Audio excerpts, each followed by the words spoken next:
Yves just dropped her 30-piece soft error, and I have thoughts. If you're new here, hi diva! Welcome to Microdose, the channel for lore and reviews of artists with under 1 million listeners on Spotify. Last year, I uploaded a video breaking down Yves' pre-debut lore and reviewing her 2024 EP, I Did.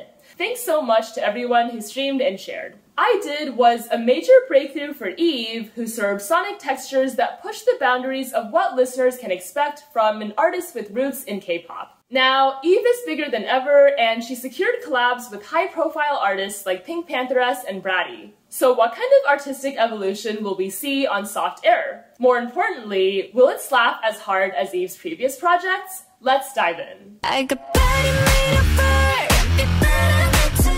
While I fuck with the metallic, digital sound of White Cat as much as the next chronically online gay, the rest of the song is a bit of a hot mess. The song's press release states that White Cat depicts a character drifting without destination, created to be loved, but ultimately abandoned like a cat on the streets. There's actually a really solid concept here about feeling lost, overlooked, and ultimately forging your own path, an experience Yves has literally lived through. The problem is, none of this emotional journey is conveyed by the song's incoherent lyrics or its flat, uninspired music video. I'm not going to spend too much time dragging the lyrics, cause you can just listen to the song and draw your own conclusions. That's not to say every line is bad. I actually love the kitsch of I Got Body Made of Fur, but it clashes with the grown-up, polished vibe Yves has been cultivating with viola and loop. After Yves' last era, naming a song White Cat and unintentionally invoking furry imagery just felt a little jarring. The music video suffers from the same identity crisis. It's trying to walk the line between playful and professional, but ends up looking like a run-of-the-mill fashion shoot. We get a bunch of skinny, ethnically diverse models posing in front of a white backdrop, which is aesthetically pleasing, but lacks a discernible story, message, or connection to the song's themes. They should have sold it as a visualizer and called it a day, because passing this off as a music video is a bit embarrassing compared to Yves' other videos. That being said, I do fuck with the song, and I'm starting to embrace the unserious lyrics that have, for better or worse, become a core part of Yves' brand. Soap gagged me. Its insanely catchy melody, slick production, and PinkPantheress feature come together to create my favorite version of Yves, Cool Girl Yves.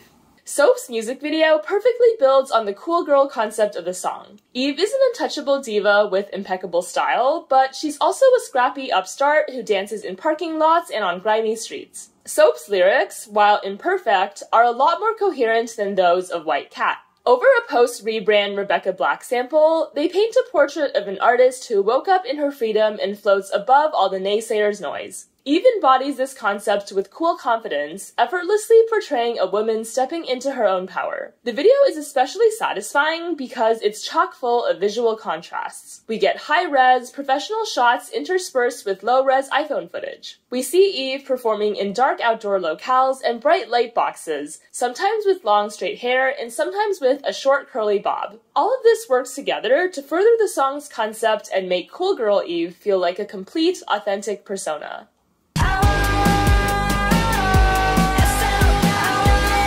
Are the lyrics of Aibo clear and coherent? Barely. Does the song deliver a dose of pure pop rock dopamine? Absolutely. That being said, if we're bringing a songwriting talent like Bratty into the studio, we could have tried to serve a little harder. With more personality and a stronger point of view, Aibo could have easily been one of Yves' top B-sides. Like Dim from I Did, Do You Feel It Like I Touch is all about engineering a vibe.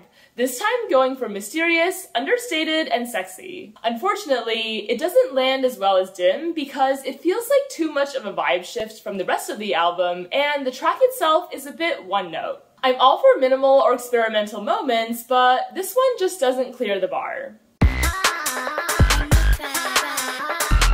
Now this is how you do an instrumental interlude. This chopped up, glitchy banger matches the energy of the album's singles and adds a welcome dose of irreverence. As I've said before, we gotta let Yves cook.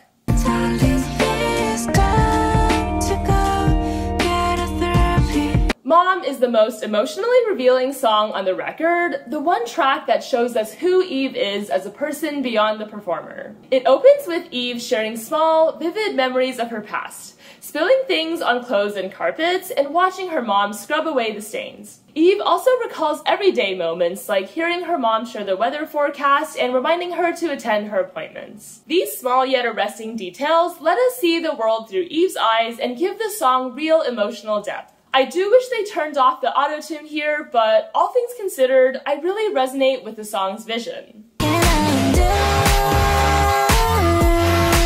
All in all, Soft Air feels uneven. Besides being plagued by clumsy songwriting, the record lacks sonic and thematic cohesion. Yves' last comeback, I Did, had a clear through line of self-discovery and growth. On the other hand, Soft Air careens between childish cat analogies and grown-up empowerment anthems. I also feel that the 6 songs on the EP don't share much sonic DNA, making the project feel unfocused. In terms of album highlights, Soap featuring PinkPantheress is an iconic single and a huge milestone for Yves and the culture at large. Album closer Mom also proves that Yves and her team are in fact capable of writing effective lyrics when they put in the work. Thank you so much for watching, and as per usual, let me know which other artists under 1 million listeners you want me to review next. Bye, Diva!